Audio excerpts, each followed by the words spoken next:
on va commencer notre cours du lundi. On est aujourd'hui le lundi 8 juillet. C'est pas tellement un mois où on a envie de travailler. Jamais. Non, au mois de juillet, on a envie d'être à la plage, on a envie de se faire bronzer, on a envie de... Mais bon, il faut bien gagner sa vie, alors on bosse. Très bien. Donc en tous les cas, le cours sera aujourd'hui à la mémoire de monsieur et de madame Caïn. Et on va commencer notre cours, une paracha extrêmement importante avec des messages inimaginables. J'ai hésité, j'avais le choix entre plusieurs 150 milliards de messages possibles. Bon, j'en ai choisi un. Et c'est vraiment un parmi des milliards d'autres, parce que cette paracha, entre autres, mais sérieusement, elle parle même de la vie du Mashiach. À la fin de la paracha, il y a, pour ceux qui sont intéressés, d'Afka ce soir, j'ai un cours en hébreu ici à 7h, on va au Beth Midrash, et on parlera justement de la fin de la paracha qui parle de la vie du Mashiach. Enfin, c'est un cours en hébreu. Et quoi qu'il en soit, moi j'ai choisi une autre Nekuda, plus terre à terre, mais très importante malgré tout. Et on va commencer par une question, puisque comme vous le savez, on commence toujours par une question. D'ailleurs, comment s'appelle l'homme en hébreu? Adam. Et Adam a quelle valeur numérique? 45. Et 45, c'est la valeur numérique de quel autre mot? Ma, qui veut dire quoi? Un homme, c'est celui qui pose des questions. À partir du moment où tu arrêtes de poser des questions, tu n'es plus un homme. Et donc, on va commencer par une question qui est la suivante. Pourquoi Balak, le roi de Moab, s'en prend-il à Israël? Pourquoi tout d'un coup décide-t-il de détruire Israël? Pourquoi? Éteignez les téléphones. Pourquoi décide-t-il de s'attaquer à Israël, d'amener un sorcier, on ne va pas rentrer dans les détails sur Bilam, d'amener un sorcier qui a des pouvoirs maléfiques inimaginables, comme la Torah elle-même le dit, tout celui qui est maudit par Bilam, il n'a aucune chance de s'en sortir. C'est pour ça qu'il y aura le miracle dont on va parler, que les malédictions vont se transformer en bénédictions. On va en parler, c'est loin d'être aussi simple qu'au Talmud Torah. Mais quoi qu'il en soit, qu'est-ce qu'il nous veut? Qu'est-ce qu'on lui a fait? Si vous me posez la question, mais pourquoi tu poses la question? Ben, je répondrai pourquoi je pose la question. Parce que Balak avait apparemment aucune raison de s'attaquer à nous. Pourquoi? Parce que tous les peuples savaient que la promesse qui avait été faite à Abraham, puis à Yitzhak, puis à Yaakov, puis maintenant au peuple juif libéré d'Égypte, la promesse est de reprendre la terre de Canaan. Pourquoi reprendre la terre de Canaan? Parce que les Cananéens eux-mêmes, 500 ans auparavant, avaient eux-mêmes conquis, exterminé toute la population chémite qui était sur cette terre, car comme c'est marqué explicitement dans la Torah, fin de Parshat Noach, que toute cette région-là avait été donnée aux descendants de Shem. Canaan est un Chamite. Les Chamites ont reçu le continent africain, du nord au sud.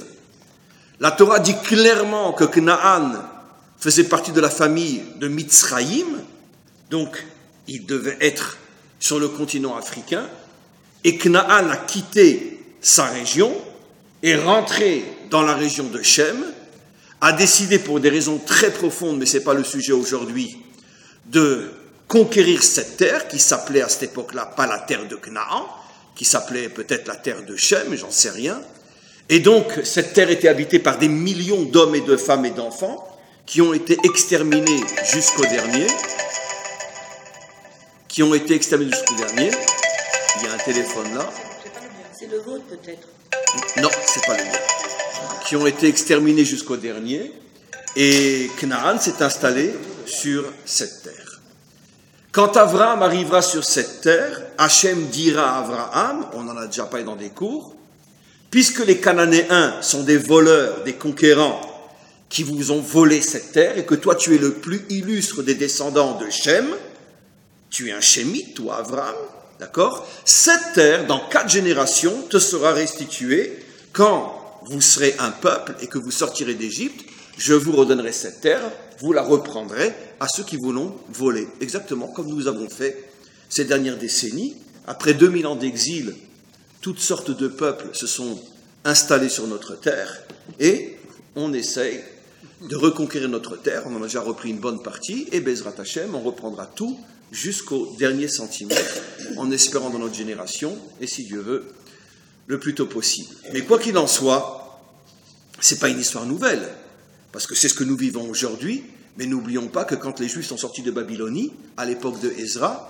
et sont revenus en Israël, protégés par le roi perse Cyrus, quand ils sont arrivés ici, qui c'est qui habitait cette terre? Les Shomronim, en français les Samaritains. C'est pour ça que les chrétiens les appellent les bons Samaritains, parce qu'ils sont tellement contents à chaque fois qu'on nous prend notre terre.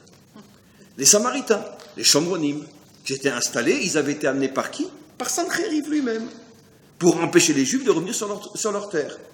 C'est exactement ce qui s'est passé il y a à peu près 100 ans, quand les Syriens, les Irakiens, les Égyptiens ont commencé à voir, à la fin du 19e siècle, début du 20e siècle, que les Juifs commençaient à revenir sur leur terre, eh bien, ils ont chassé leur population, généralement ceux qui n'avaient pas la possibilité de se défendre, et ils les ont envoyés aller se faire paître ici, pour empêcher les Juifs de revenir. C'est un phénomène qui se répète depuis des millénaires.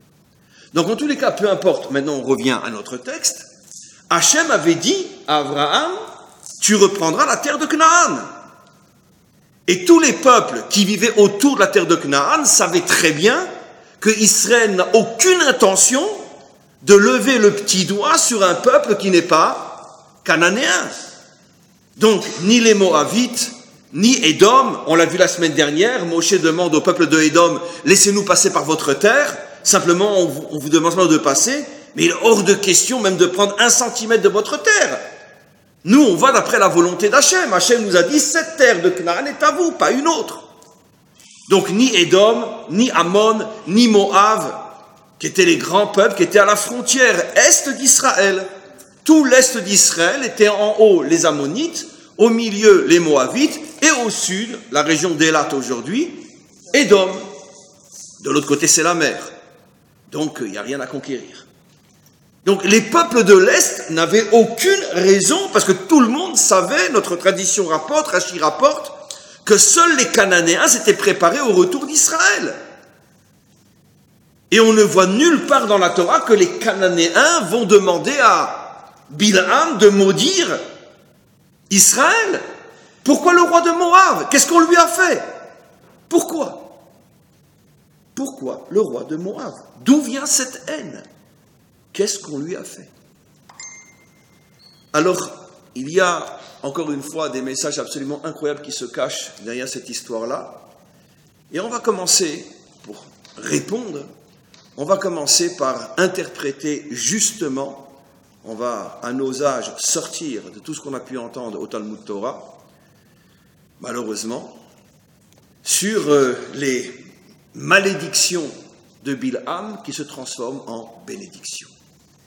Lui était venu pour nous maudire, et finalement, à chaque fois qu'il voulait prononcer une malédiction, elle se transformait en bénédiction. Alors au catéchisme juif, le Talmud Torah, on nous a appris que quoi, qu'il y a eu un miracle, et que finalement, il voulait sortir une malédiction, et puis elle se transformait en bénédiction. C'est comme ça que on nous a appris encore une fois au catéchisme juif, pardon. Mais c'est une très, très, très, très grave erreur, une très, très, très grave falsification de la Torah, et surtout, ça nous empêche de capter le véritable message qui se cache derrière cela, comme je vais vous l'expliquer. C'est pas que Bilham voulait maudire, et Hachem lui a empêché de maudire, et il a transformé les mots en bénédiction. C'est qu'en vérité, Hachem n'a fait que dévoiler ce qui se cachait au plus profond de Bilham. Bilham, dans son subconscient ou son inconscient, en hébreu dans son Tat-Mouda, au plus profond de lui-même, il avait une admiration incroyable. Mais évidemment, vous avez déjà compris tout le cours, mais laissez-moi le faire quand même. Bilham, dans son fond intérieur, avait une admiration incroyable pour Israël. Et je vais vous le prouver. Mais le problème est, le Hari HaKadosh, par exemple, révèle un secret absolument incroyable. Quand tu vois deux personnes qui se haïssent d'une manière pratiquement irrationnelle, tu n'arrives pas à comprendre comment c'est possible. Qu'est-ce que l'un vraiment a fait à l'autre? Il dit la chose suivante. La haine provient du fait qu'il y en a un qui a mieux réussi que l'autre, et sache qu'au niveau de leurs âmes, ils sont tous les deux du même Shoresh Neshama. Ils sont de la même racine d'âme. Et comme ils sont de la même racine d'âme, chacun d'une certaine manière s'identifie à l'autre. C'est-à-dire que chacun finalement aimerait véritablement être l'autre, puisqu'ils sont de la même racine d'âme. Chacun aimerait être l'autre. Alors celui qui a réussi ne va pas envier celui qui n'a pas réussi. Mais celui qui n'a pas réussi envie celui qui a réussi. Pourquoi? Parce que étant, et lui il n'en est pas conscient, mais étant de la même racine d'âme, d'une certaine manière, au plus profond de lui, il sent qu'il pourrait être l'autre. Il voudrait être l'autre. Et il n'arrive pas à être l'autre. Et quand on a envie d'être quelqu'un, quelque chose et qu'on n'y arrive pas, alors, comme ça devient insupportable, qu'est-ce qu'on fait? On veut le détruire. Pour ne pas constamment avoir face à ses yeux l'image de mon échec. Voilà. Vous comprenez, entre parenthèses, je suis toujours dans des parenthèses là, vous comprenez entre parenthèses que les couples qui se déchirent le plus sont les couples qui sont le plus faits pour être ensemble. Ah oui, mais je sais que ça vous étonne, et malgré nos âges. Et pourtant, je l'ai déjà dit des milliers de fois. Mais le problème, c'est que la vérité, même si tu l'as dit des milliards de fois, c'est tellement contraire à notre conscience, d'accord, que finalement, on n'arrive pas à le croire. Les couples qui se déchirent le plus sont ceux qui sont le plus faits pour être ensemble. Et malheureusement, dans 99% des cas, ils divorcent parce qu'ils n'ont pas compris ce secret. Pourquoi? Parce que qu'est-ce que c'est un véritable couple? C'est la même racine d'âme. C'est plus encore que la même racine d'âme, puisque c'est la même âme. C'est la même âme. Car comme on le sait, toute âme, en haut, a une dimension masculine, une dimension féminine.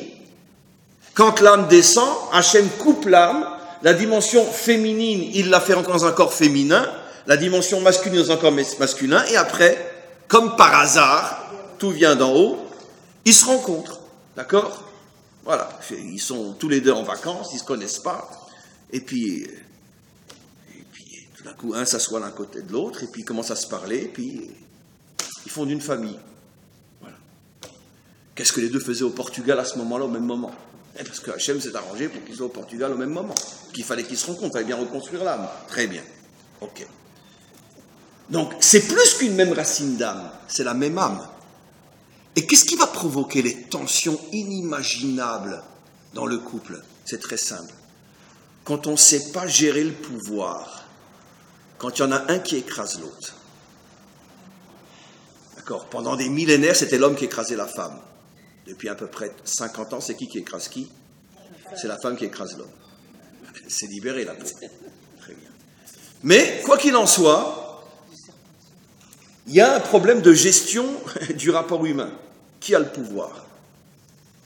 Et pourquoi, dès qu'il y a une certaine déviation dans l'exagération du pouvoir, ça crée des tensions énormes? Mais parce que, pourquoi toi tu as le pouvoir et moi je ne l'ai pas? Dites-moi franchement, ça vous cause un problème que c'est Bibi qui est Rosh Memchala aujourd'hui? Non, vous s'en fout royalement. Pourquoi? Parce que je n'ai pas envie d'être Rosh Memchala. C'est pas mon truc. D'accord? Mais par contre, si, un exemple très simple, j'ouvre une boutique de prêt-à-porter, d'accord? Et puis juste en face de moi va ouvrir quelqu'un une boutique de prêt-à-porter. Pourquoi ça va me rendre fou? Et parce que je veux réussir dans ce domaine-là. Et Tandou, il fait exactement la même chose que moi, il vend la même chose que moi juste en face de moi. Mais par contre, je n'envie pas quelqu'un à qui je n'ai pas envie de ressembler. Mais dans un couple, si c'est l'homme qui écrase Et que la femme c'est l'homme et l'homme c'est la femme. Elle a un manque terrible. Pourquoi moi j'ai pas le pouvoir que lui il a? Pourquoi on se le partage pas? Pourquoi on n'est pas dans un domaine c'est toi, dans un domaine c'est moi? Pourquoi c'est que toi? Et ça va créer des tensions, une haine inimaginable. Donc Bekitsour, un secret incroyable. Si vous voyez que votre conjoint ne vous supporte pas, dites-vous deux choses. D'accord? C'est votre moitié d'âme, mais vous ne savez pas gérer la relation avec lui. C'est clair. Donc surtout, ne divorcez pas. Parce que c'est comme si vous vous tirez une balle dans la tête. D'accord? La pire des choses qui puisse arriver à un couple, d'accord, c'est que dès le départ, tout va bien. Tout ce que je veux, elle est d'accord. Tout ce qu'elle veut faire, je suis d'accord. On n'a jamais de tension. Tout va très bien entre nous. C'est incroyable comme on fusionne. Tu peux être sûr, c'est pas ta moitié d'âme. Ah, c'est dur ce que je dis, mais bon, je vous laisse 1000 ans pour le comprendre. Mais c'est comme ça. Je vous laisse 1000 ans pour le comprendre, mais c'est la vérité. Tu ne peux être en friction qu'avec quelqu'un qui est comme toi. Quelqu'un à qui tu n'as pas envie de ressembler, tu te fous royalement de ce qu'il fait et de ce qu'il est. C'est comme ça que ça fonctionne. On commence à comprendre pourquoi les nations nous aiment tellement. Très bien. On va continuer. Donc, en vérité, qu'est-ce qui s'est passé? Balaam lui-même va le révéler dans notre paracha. Tout d'un coup, ça va lui sortir de la bouche. Tamut nafshi im yesharim. Je prie tous les jours pour être au même endroit que les justes après ma mort. Et Rachid dit, c'est qui les fameux yesharim aux côtés desquels il voudrait être après sa mort? Abraham, Yitzhak et Yaakov. Toute sa vie, Bilam rêvait de pouvoir être à côté d'Abraham, Yitzhak et Yaakov. Et vous allez comprendre pourquoi. Mais comme il n'y arrive pas, au plus profond de lui, il est rempli de bénédictions pour ce peuple. Il l'admire et il l'aime. Mais comme il n'arrive pas à être comme ce peuple, eh bien automatiquement, mon échec me rend fou. D'accord? Et qu'est-ce qui va se passer? Eh bien exactement la même chose, d'accord, qu'une femme devant un miroir. Elle essaie absolument d'être belle. Elle n'y arrive pas. Qu'est-ce qu'elle va faire? Pauvre miroir. Elle va casser le miroir. Là, vous avez tout compris. Vous avez expliqué 4000 ans d'antisémitisme. Ben oui. Comment? Ah, aujourd'hui, on fait une opération esthétique. Voilà. Puis si elle rate, je vous dis pas, c'est encore pire. Mais, voilà. Effectivement. Ce qui est intéressant, c'est que l'opération esthétique, c'est le nouvel Israël, par exemple. Ils se prennent pour nous. Très bien. Mais on en reparlera. Mais quoi qu'il en soit, bon, quand il n'y a pas l'opération esthétique, je suis devant mon miroir, j'essaye par tous les moyens de m'arranger, j'arrive pas, je démolis le miroir. J'en ai marre de me voir moche, je voudrais tellement être belle. Très bien. Eh bien, c'est ça Bilam. Il avait tellement envie d'être comme ce peuple, mais il n'y arrive pas. Eh bien, il va détruire, il veut maudire. Qu'est-ce que fait Hachem? Hachem va nous révéler un secret incroyable. C'est pas qu'il va lui changer les mots. Il va simplement mettre en évidence ce qui se cache dans Bilam. Et de là, le message extraordinaire que nous apprenons en ce qui concerne la haine contre Israël, en ce qui concerne la haine entre deux hommes, en ce qui concerne la haine à l'intérieur d'un couple. Tout celui qui te haït sans raison réelle, parce que tu lui as rien fait, Israël n'a rien fait à Bilam, sache, c'est parce qu'il veut te ressembler, il n'y arrive pas, il ne supporte pas son échec, et c'est pour ça qu'il veut te détruire. C'est comme ça que ça fonctionne.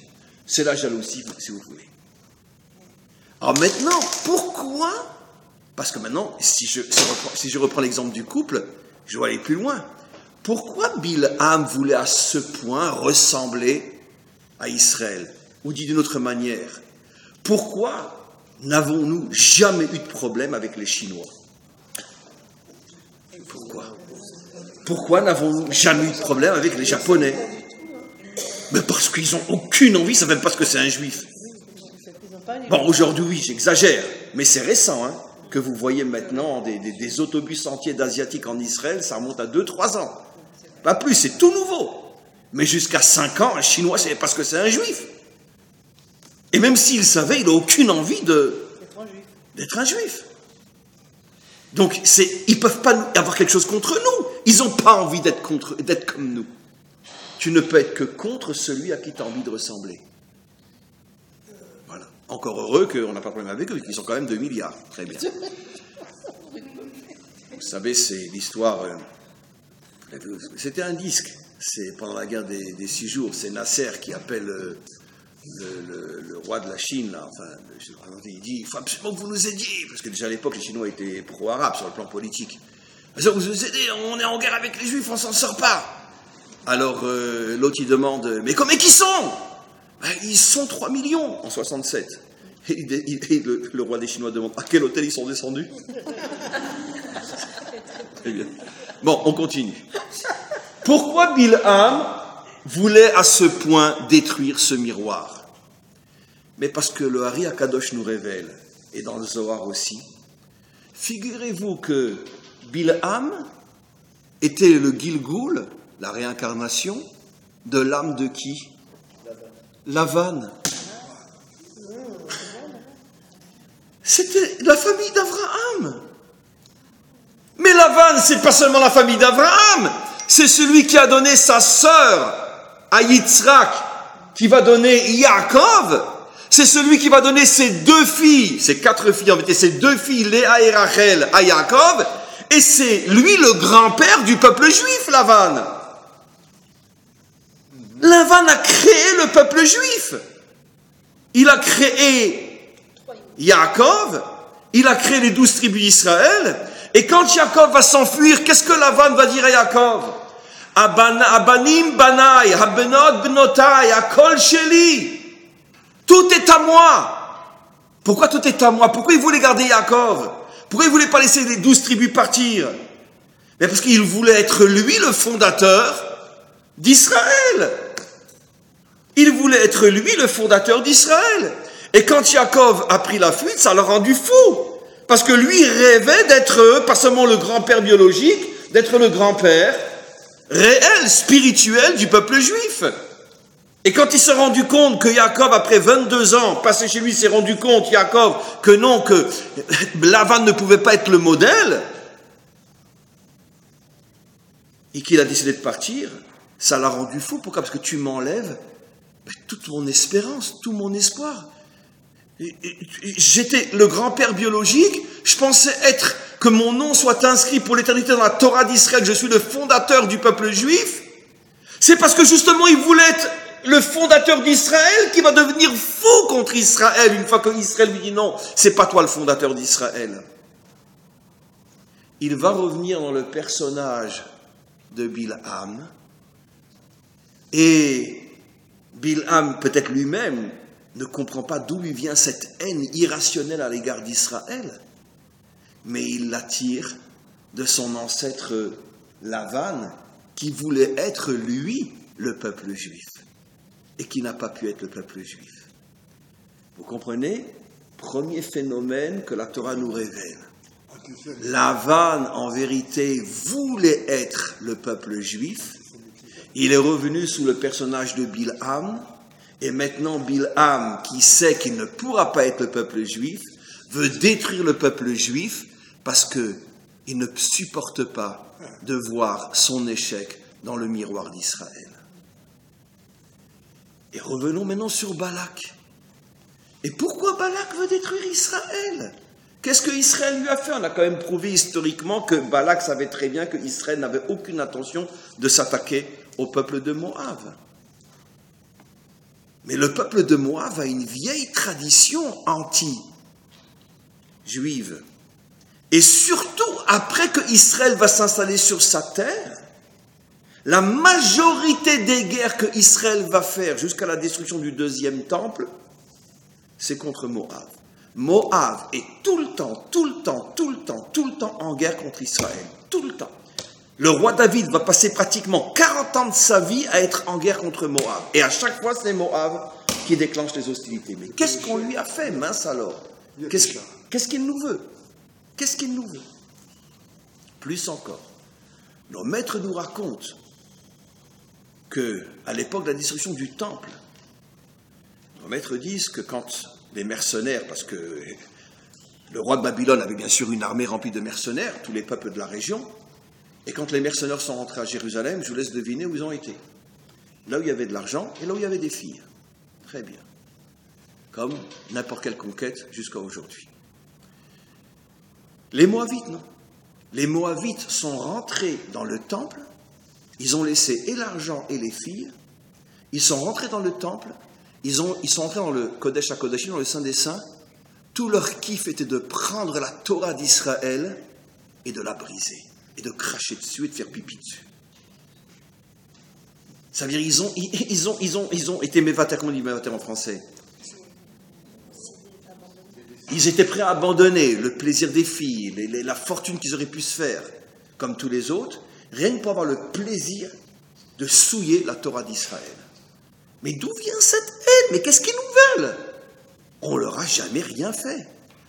Mais si, Moab, d'où il vient Moab? De Lot. Ben oui, c'est le premier fils de l'union entre Lot et sa grande fille. Parshat Noach. Et alors il vient de Lot.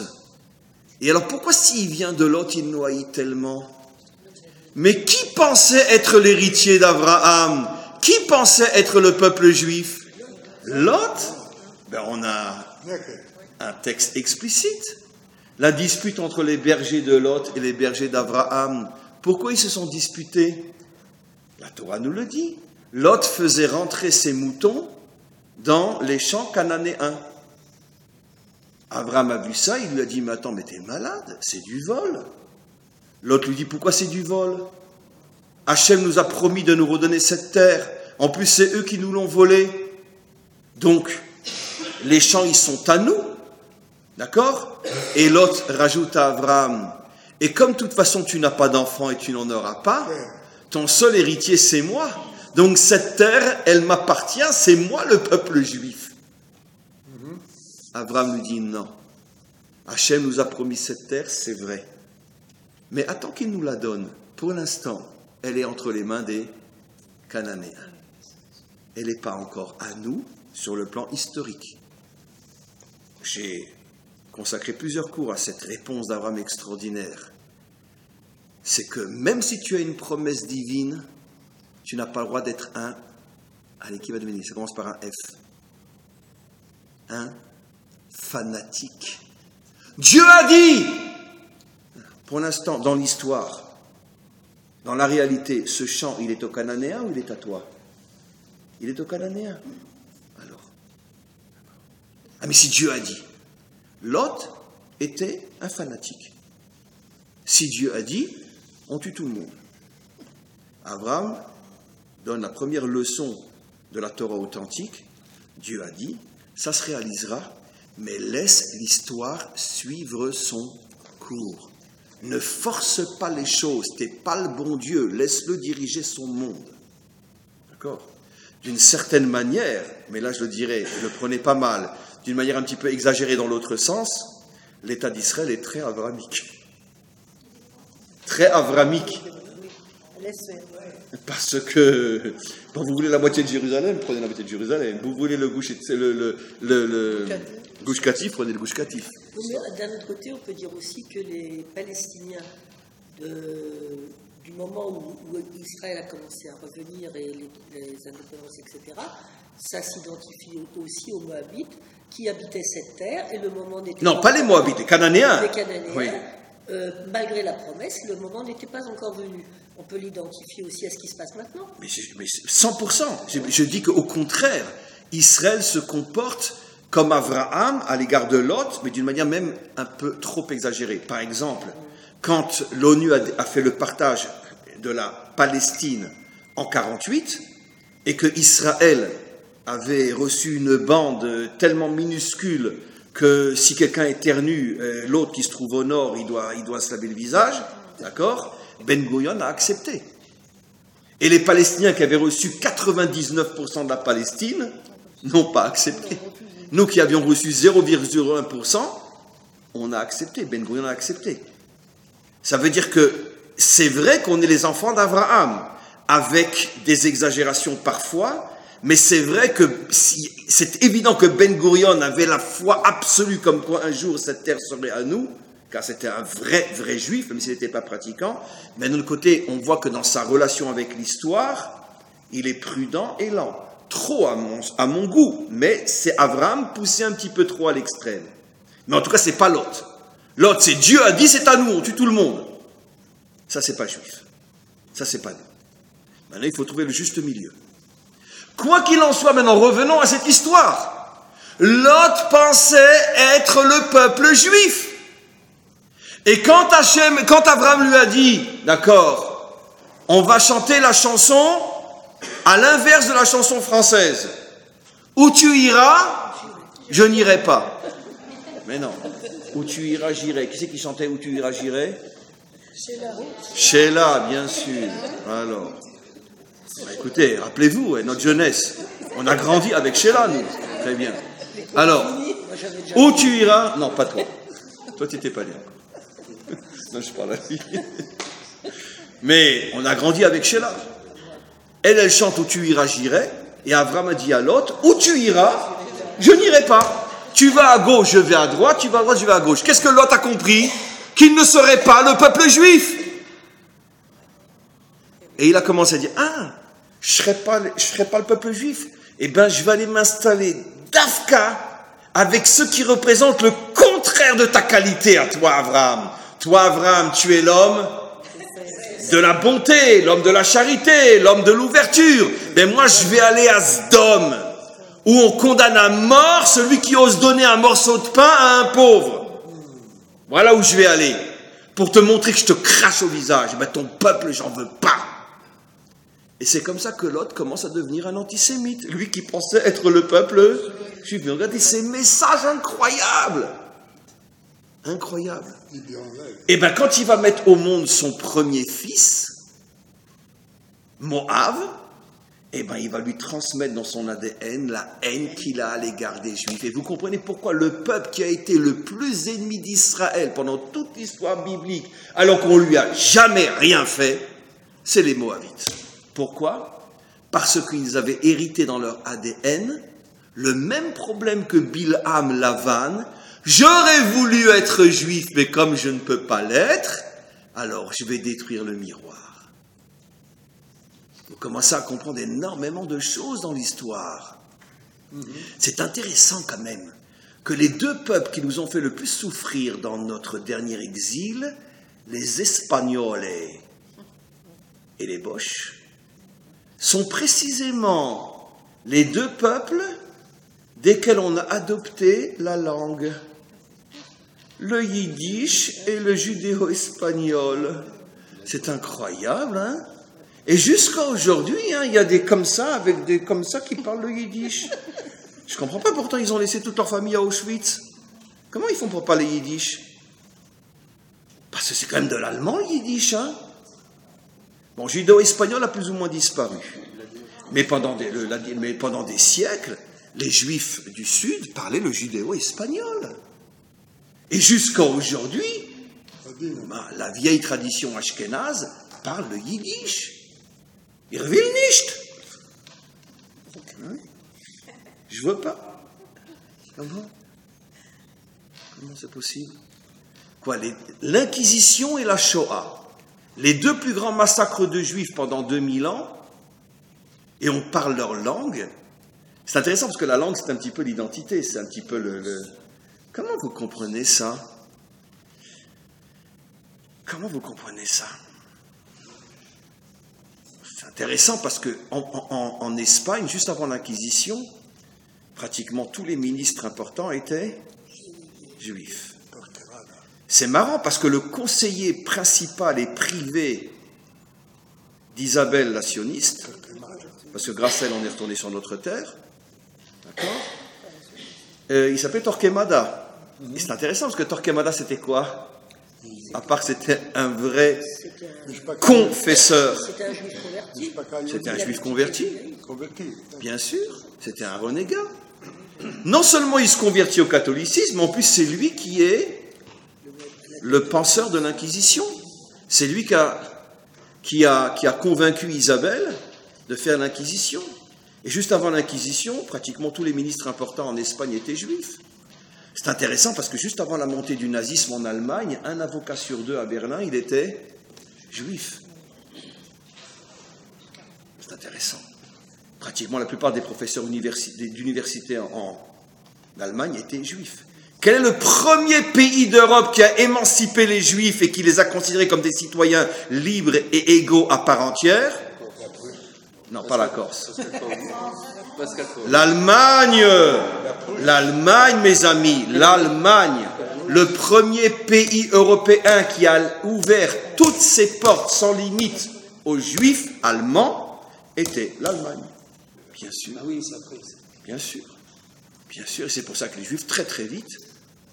Mais où est née l'émancipation juive? En Allemagne.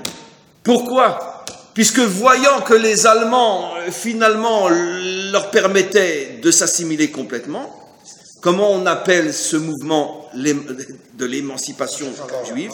La Haskala, qui vient du mot sechel, les intellos. Eh bien, c'est sorti d'Allemagne. Parce que les Juifs en Allemagne jouissaient bon, après des millénaires de ghettos et de persécutions, ils n'en croyaient pas leurs yeux. Mais c'est pas possible. Et puis, où a été très vite le pays où il y a eu le plus de mariages mixtes? Où pratiquement 2 Juifs sur 3 se mariaient avec une Allemande? En Allemagne. Donc, au début, les Allemands ont été vraiment très, très, très, très bons avec les Juifs. Mendelssohn Bon, pas dans le sens moral et spirituel, bien sûr. Mendelssohn était allemand aussi. Comment? Le créateur du judaïsme libéral. Mais bien sûr, mais Mendelssohn était un Allemand, bien évidemment.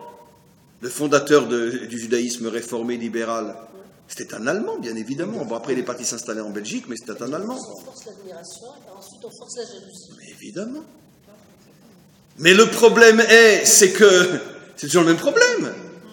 Au départ, le peuple allemand a compris que finalement, en permettant aux Juifs de s'intégrer complètement en Allemagne, finalement, on se ressemble. En plus, on parle la même langue. Ça fait des siècles qu'ils parlent le yiddish. Ils parlent comme nous, ils nous ont choisis, nous. Les Juifs ashkénazes ne parlent pas un patois français ou un patois hollandais. Ils parlent un patois allemand.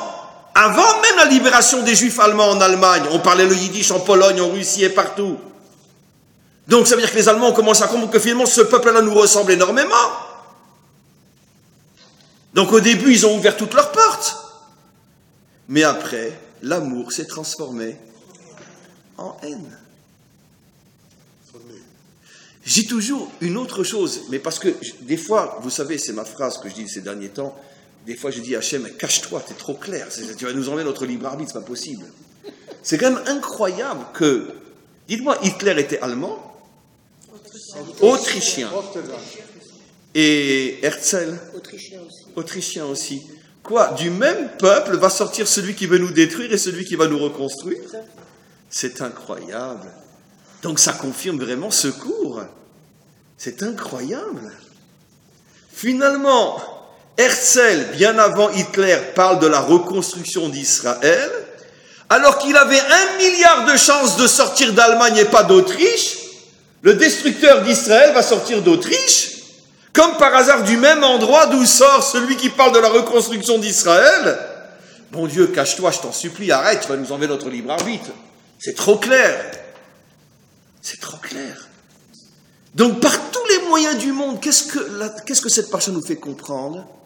Ne te haïs que celui qui aurait voulu t'aimer, mais qui n'a pas réussi à t'aimer. Ça fait beaucoup de monde quand même. Comment? On n'a pas les Chinois, grâce à Dieu, c'est quand même 2 milliards. On n'a pas les Chinois. C'est quand même 2 milliards. Mais c'est comme ça que ça fonctionne. Bien sûr. Parce qu'aujourd'hui, effectivement, ils sont de plus en plus occidentaux, donc ça risque de... Il étudie le Talmud. Il étudie déjà. Il étudie, oui. Dans les écoles privées, ils étudient le Talmud. Mais, bon. Alors maintenant, c'est pas fini. Oui. Mais comment vous avez deviné que c'est ce que j'allais dire? Nos maîtres nous disent, c'est la suite du cours, si tu prends le nom Balak et le nom Bilam, qui se sont associés pour détruire Israël, alors que, vu de l'extérieur, ni l'un ni l'autre avaient des raisons de vouloir détruire Israël, vu de l'intérieur, on a expliqué qu'il n'y avait qu'eux qui pouvaient détruire Israël, parce qu'ils avaient un amour brisé. Je reviens à l'histoire du couple. Plus le couple va se déchirer, plus ils se sont aimés à la folie. Parce qu'un couple qui ne s'est jamais aimé, bon allez, on divorce, c'est pas de problème, on divorce, mais ça se fait dans la bonne entente, quoi. Mais les couples qui vont se massacrer, c'est les couples qui se sont énormément aimés. Et quand cet amour ne marche plus, eh ben, il se transforme en haine. Donc on a expliqué d'où vient la haine de Bilham et de Balak, parce qu'ils pensaient chacun des deux être le peuple juif. Alors nos maîtres nous disent, tu prends Balak, tu prends Bilham, tu mets les deux noms ensemble, et tu as toutes les lettres du mot Amalek. Et comme par hasard, Bilham va parler d'Amalek à la fin de la paracha. Le mot Amalek va revenir. Tiens, alors, on a compris pour Bilham, on a compris pour Balak. Pourquoi Amalek nous en veut tellement? Mais qu'est-ce qu'on lui a fait, Amalek? On vient à peine de sortir d'Égypte, au lieu que ce soit les Cananéens qui nous attaquent, après la traversée de la mer, c'est Amalek. Mais on lui a rien fait, Amalek, on ne sait même pas qui c'est. Si, on sait qui c'est. En plus, on sait très bien qui c'est, puisqu'il est de notre famille. C'est qui, Amalek? Ben, c'est le petit-fils de Yitzhak. L'arrière-petit-fils de Yitzhak, le petit-fils de Esav. Et nos maîtres nous disent, c'est le fils d'Élipaz, le fils du fils de Esav, donc l'arrière-petit-fils, l'arrière-arrière de Yitzhak, l'arrière-arrière-arrière d'Abraham. C'est notre famille, c'est notre pote. Amalek, c'est incroyable. En plus, nos maîtres nous disent qu'il a grandi sur les genoux de Yitzhak et il passait son temps avec ses mains dans sa barbe. On le sait tous, nous, les grands-pères. D'accord? Il passait, il lui arrachait les poils de sa barbe. Il disait, arrête mon petit chéri, arrête. Et Amalek lui répondait, t'inquiète pas, un jour j'aurai ta peau. Ben, il ne se comprenait pas, il pensait que son petit-fils plaisantait. Mais il a grandi sur les genoux de Yitzhak et c'est notre pire ennemi. Mais qu'est-ce qu'il lui veut? Ah, mais notre maître nous raconte une histoire absolument incroyable avec la mère Timna. Eh oui, sa mère était la fille du roi de Séhir, un grand roi, vénérable, riche, puissant. Et un jour, elle a eu un djouk, d'accord? Cette fois-ci, ça n'a pas réussi, mais ça réussira plus tard. C'est vous qui me direz. Ne le dites pas maintenant. Si vous le savez, vous levez le doigt. Elle dit à son père, papa, je m'en vais. Comment tu t'en vas? Je m'en vais. J'ai pas envie d'être une reine. T'es malade, ma fille, mais où tu vas? Eh ben, j'ai envie de faire partie de la famille d'Abraham. Qui? Abraham. C'est qui ça? Ils étaient 3 à 4 à l'époque, personne ne les connaît. Écoute, papa, je ne peux pas t'expliquer, mais écoute, c'est un homme bien et je voudrais me marier avec quelqu'un de cette famille-là. Ils ont du fric. Pas pour l'instant, mais un jour, ils en auront. C'est un roi, c'est quelqu'un...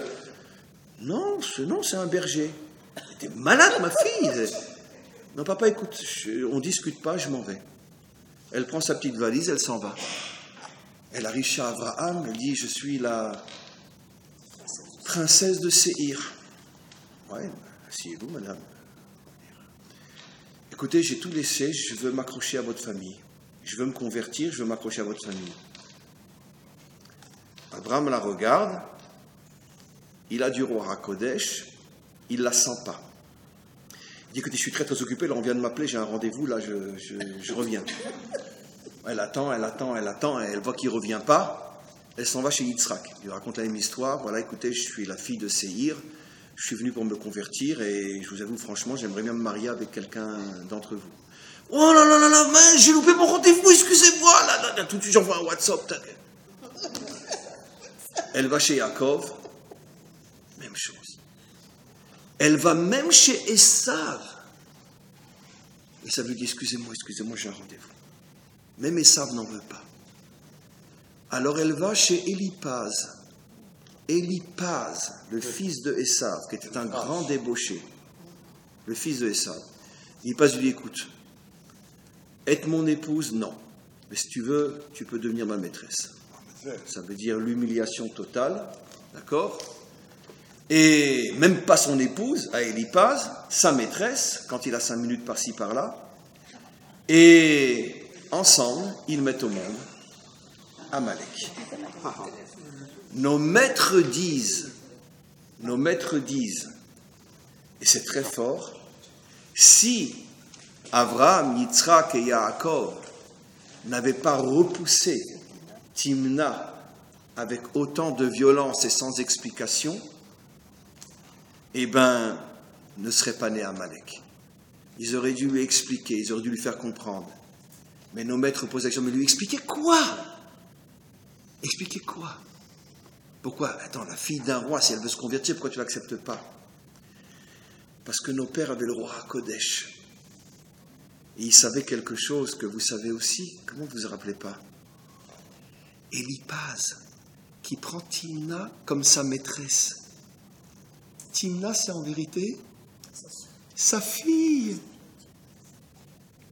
Il avait couché avec la femme du roi de Séhir.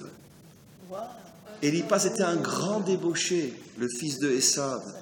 Il avait une relation avec la reine de Séhir. Elle était tombée enceinte, elle avait eu Timna, qui est la fille d'Éliphaz. Et elle a fait croire à son mari que c'était la fille de son mari. À cette époque-là, il n'y a pas de test ADN. Et puis, heureusement pour elle, bon, elle ressemblait peut-être un petit peu à sa mère, et donc, telle fille, telle mère. Mais elle avait raconté l'histoire à Éliphaz, et c'est pour ça qu'Éliphaz, il a accepté de la garder, mais comme une chienne. Vous imaginez?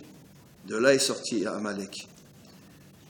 Mais Abraham, Yitzhak et Yaakov, ils avaient vu ça, Beroa Kodesh, ils avaient vu ça avec l'esprit prophétique. Ils avaient vu que cette femme-là, en vérité, c'est très compliqué, ils ne peuvent pas l'accepter. Mais au lieu de lui expliquer, au lieu de lui dire, ils ont dit non, on ne veut pas de toi. Elle, vous imaginez le choc, elle qui avait tout lâché pour être juive, pour faire partie de ce peuple, et elle le repoussait. Ils ont eu raison de la repousser, mais ils ont eu tort de la repousser de cette manière. Et c'est le même phénomène. Amalek est le fruit d'une tentative ratée de devenir juif. Vous avez vu comme la boucle est bouclée? Mais quel cours! Vous avez vu que tous les grands antisémites de la Torah sont en vérité des rêves de devenir juifs qui n'ont pas abouti. C'est incroyable. Incroyable. Comment? Eh bien, vous comprenez exactement. Maintenant, quelque chose qui est tellement simple que j'ai presque honte de le dire, tellement c'est simple. Pourquoi les Chinois? Pourquoi les Hindous? Pourquoi les Asiatiques? Pourquoi les Africains? Pourquoi tous ces peuples-là n'ont rien contre nous?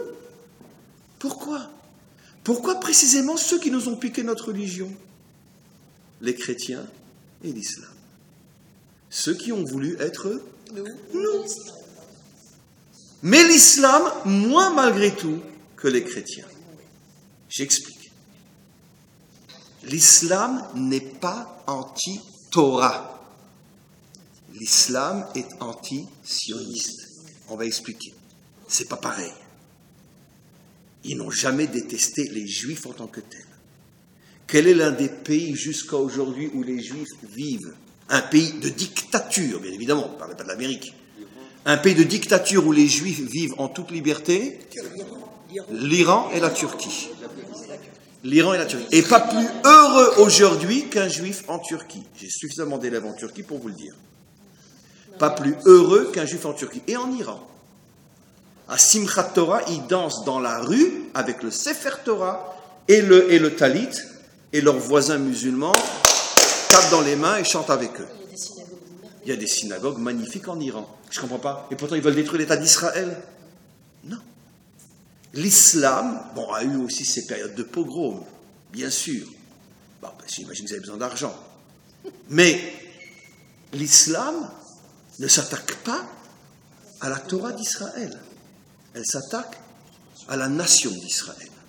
Enfin, Mahomet, dans son temps, il s'est attaqué quand même aux Juifs de Caïbar. Il a tout. Mais pas parce qu'ils étaient juifs, parce qu'il qu'il s'est a voulu attaqué. prendre leur place, ils l'ont pas reconnu. Oui, parce qu'il a décapité tous ceux qui n'ont pas reconnu. Ouais, Pas parce qu'ils étaient juifs. Les chrétiens s'attaquent aux juifs parce qu'ils sont juifs. Mahomet s'est attaqué à tous ceux qui ne l'ont pas reconnu. Et les juifs faisaient partie. Mais ce n'était pas parce qu'ils étaient juifs. C'était parce qu'ils étaient contre lui. C'est pas pareil. Et la preuve, c'est qu'il a décapité beaucoup plus de non-juifs que de juifs. D'abord parce qu'ils étaient plus nombreux, les non-juifs contre lui, que les juifs. Par contre, c'est incroyable. Quand je dis christianisme, bien sûr, il faut nuancer tout ce que je dis, mais je parle au niveau de la grande image. Le christianisme est la seule religion au monde, depuis qu'Israël est né, qui a tenté de se faire appeler le Nouvel Israël. Et n'oublions pas que le christianisme a été créé à 100% par des juifs barbus, qui potaient et circoncis, qui mettaient les tefilines, qui mangeaient kasher et qui respectaient toutes les lois de la Torah. Je sais que si tu dis ça à un chrétien de la rue aujourd'hui, il va dire t'es fou, mais nous on sait que les apôtres accomplissaient toute la Torah. Toute la Torah. Parce qu'ils étaient juifs à 100%. Après, avec Paul, comme on le sait, ça a dévié quand c'est arrivé chez les barbares européens, et surtout à Rome. Mais au départ, pendant 100 ans, les chrétiens étaient juifs. C'était une secte juive. Très bien. Et c'est pour ça qu'ils ont essayé de s'appeler après les autres le Nouvel Israël. Donc finalement, ils ont essayé de nous remplacer. Et c'est la raison pour laquelle, depuis que nous sommes nés, ceux qui nous ont fait le plus de mal ont été les chrétiens. Soit au niveau de la religion, soit après ceux qui sont venus à leur place, depuis la Shoah, les pogroms, etc. Parce que, dans leur fond intérieur, ils essayent de se considérer finalement comme des juifs. L'islam n'a jamais dit qu'elle était le nouvel Israël. Par contre, l'islam a un problème par rapport à la nation d'Israël, le sionisme. C'est parce que l'islam revendique tout le Proche-Orient comme étant la terre de Allah. En premier temps, parce qu'après ça sera même New York. Mais en premier temps, le Proche-Orient, c'est la terre de Allah. Ça, c'est marqué dans le Coran. Donc, ils ne peuvent pas accepter que des gens qui ne soient pas musulmans puissent vivre au Proche-Orient. C'est pour ça que tant que nous vivons chez eux, pas plus heureux qu'un juif au Maroc. Plus encore qu'en Iran. Aujourd'hui, dans tous les pays musulmans, pas plus heureux qu'un juif en Turquie. Et s'il y en a un qui ose même traiter un juif de sale juif dans la rue, Erdogan le coupe en 4. Ah oui, oui, oui, ça paraît fou, vous ne pouvez pas me croire, mais c'est comme ça. Ne me demandez pas, moi-même je ne comprends pas. Comment il va massacrer un musulman qui ose dire à un juif, sale juif, si c'est un juif turc, et comment il est à ce point antisioniste. Mais parce que justement, il n'a rien contre la religion juive. Le Coran ne parle pas vraiment en mal contre la religion juive. Bon, c'est une sous-religion, c'est des sous-hommes, mais très bien, ok. Mais par contre, le Coran dit que malheur à celui qui ose prendre une terre de Allah et s'y installer s'il n'est pas musulman. Et toute cette partie sur laquelle nous sommes, d'après le Coran, c'est la terre de Allah. Et donc c'est pour ça qu'en tant que nation, ils nous en veulent, mais pas en tant que religion. Jusqu'à aujourd'hui, l'un des plus grands rêves du roi du Maroc, c'est de voir les Juifs revenir chez lui au Maroc. Et son plus grand conseiller est un Juif qui s'appelle comment? Azoulay. Donc, il n'a rien contre les Juifs, le roi du Maroc, bien au contraire. Donc vous voyez comment tout se tient. On comprend maintenant pourquoi les Allemands, parce qu'ils avaient finalement une telle affinité avec les Juifs. Pourquoi les ennemis bibliques, comment? Et pourquoi les Espagnols, etc. Parce que les Espagnols étaient très, très, très, très pro-juifs avant que Torquemada, finalement, ne change tout. Bien sûr. Donc, finalement, qu'est-ce qu'on comprend de là? Je sais, on l'a déjà compris. On comprend de là que, finalement, il y a peut-être une manière de s'en sortir. Et ça sera le grand travail du Mashiach qui va ramener, finalement, toutes les nations à Israël. Et d'une certaine manière, on commence à le voir aujourd'hui. Grâce à Internet, qu'il y a des milliers, des dizaines de milliers, des centaines de milliers de non-juifs pas qui veulent se convertir, mais qui reviennent à Israël, à la Torah d'Israël, et qui ont une admiration, un amour incroyable pour la Torah d'Israël, et pour le peuple juif, et pour surtout le peuple d'Israël. Pourquoi ? Parce qu'en vérité, tout notre travail à nous, c'est de leur faire comprendre que oui, ils ont une place à nos côtés. Ça veut dire qu'à partir du moment où on va être capable de faire comprendre aux nations que même si on est un peuple différent des nations, nous ne sommes pas un peuple qui excluons les nations, mais au contraire, on est un peuple dont finalement le rêve est ce que disent nos prophètes, qu'un jour Dieu sera roi sur toute la terre, en ce jour son nom sera un, et il sera un, comme les prophètes l'ont expliqué, que toutes les nations vont se réunir avec Israël pour reconnaître Hachem et l'appeler le Dieu un.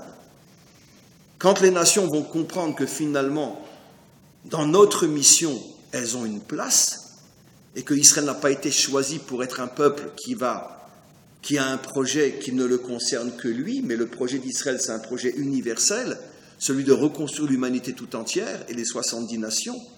Quand les nations comprendront, grâce à ces dévoilements de la Torah, à ce moment-là, ils ne briseront pas le miroir, puisqu'au contraire, ils se trouveront très très beaux dans le miroir. Et moi, personnellement, c'est ce que je dis constamment. Quand un élève non-juif vient et me dit « Rav, je voudrais me convertir », je lui dis « Mais qu'est-ce que tu as besoin d'être juif ? Tu n'as rien à prendre et rien à envier chez nous. Tu es aussi bien que moi tout en étant non-juif. » Et je vous promets que je le crois. Et c'est pas stable. Tu n'as aucune raison de te convertir. S'il me dit « Écoutez, je me fous de ce que vous me dites, je me convertirai », je lui dis « Tu as tout compris. » Mais dans un premier temps, je lui dis la vérité. Un juif n'est pas mieux que toi. Nous, on a notre mission, toi, tu as ta mission. Et ensemble, on va construire un monde meilleur. Toi en tant que non-juif et moi en tant que juif. Toi avec ton approche et moi avec la mienne. Comme un homme, c'est pas une femme et une femme, c'est pas un homme. On sait très bien qu'un homme qui veut être une femme et une femme qui veut être un homme, on sait ce que ça devient aujourd'hui. Donc, je t'ai pas demandé de devenir juif. Parce qu'en vérité, un non-juif, comme vous le savez tous et toutes, ne peut en aucun cas devenir un juif. S'il le devient, c'est que c'était forcément une âme juive perdue. Donc en vérité, un non-juif ne se convertit pas. C'est tout simplement une âme juive qui revient. Donc si tu es vraiment un vrai non-juif, tu vas pouvoir te réaliser et te construire à mes côtés et moi à tes côtés, et tous ensemble, on va construire un monde meilleur. Et aujourd'hui, plus que jamais, c'est le discours qu'on doit tenir, parce qu'aujourd'hui, le monde est devenu un village où tout le monde est au courant de tout ce qui se passe chez tout le monde.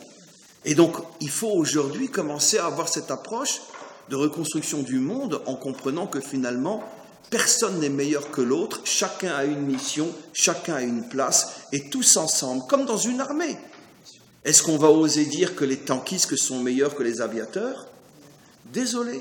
C'est sûr que les aviateurs chez nous font un travail extraordinaire, mais d'un autre côté, on ne peut pas mettre fin à une guerre sans aussi rentrer dans le pays ennemi et s'y trouver aussi. On le sait très bien, qui mieux que nous le savons depuis 70 ans, même si on a l'une des meilleures aviations du monde, on n'a jamais gagné une guerre uniquement avec des avions. Il faut que nos soldats rentrent au Liban ou rentrent là où ils doivent rentrer, parce qu'il faut malgré tout un contact de l'intérieur. Donc les avions ne peuvent pas dire on est meilleur que les tankistes, parce qu'ils ne peuvent pas terminer la guerre avec les avions. On a besoin des tanks, et on a besoin des commandos, et on a besoin des soldats aussi. Donc chacun a sa mission, il n'y en a pas un qui est meilleur que l'autre, on a besoin de tout le monde. Et pour terminer, pour revenir une phrase à quelque chose de beaucoup, beaucoup plus concret, pour que vous emportiez aussi quelque chose de très clair dans la poche, si vous avez un problème avec quelqu'un dans la vie, la famille, un enfant, une femme, un mari, un parent, un voisin, et que vous n'arrivez pas à comprendre, ça vous semble irrationnel. Sachez qu'en vérité, vous et lui, vous faites partie de la même racine d'âme.